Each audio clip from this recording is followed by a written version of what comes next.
Tonight, 13 News Now is learning new information about the deadly shooting inside a Rally's in Hampton. It happened on the day before Thanksgiving, leaving a 17-year-old employee dead and a suspect on the run for months. Police say Elijah James Sanders turned himself in yesterday. Angelique Arintok is live after tracking down new court documents in the case. Angelique.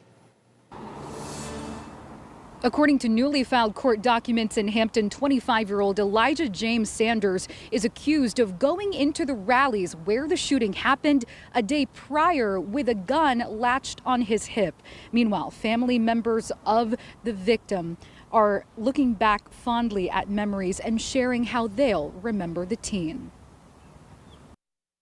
After more than 3 months on the run, 25-year-old Elijah James Sanders of Newport News turned himself in to Hampton police. He faces gun-related and second-degree murder charges in connection to the killing of a 17-year-old Rally's employee. It happened at the West Mercury Boulevard location in Hampton on November 22nd. According to newly filed court documents, James Sanders is accused of going into the fast food restaurant with a gun on his hip on November 21st. He allegedly asked about someone's work schedule, then left. A day later, court docs say surveillance footage shows James Sanders go into the business with a black mask and, quote, without provocation, go up to the victim.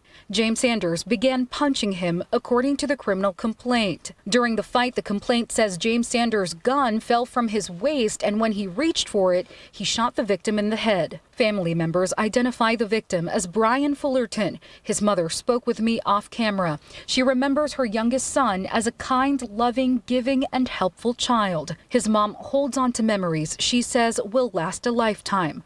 Brian would have turned 18 years old just days after the shooting. His mom doesn't know why anyone would kill him. She recalls feeling so happy and thanking God after learning the suspect turned himself in.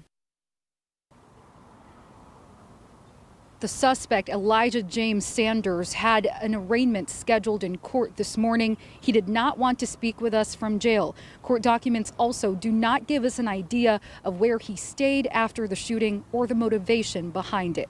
Live in Hampton, Angelique Arintok, 13 News Now.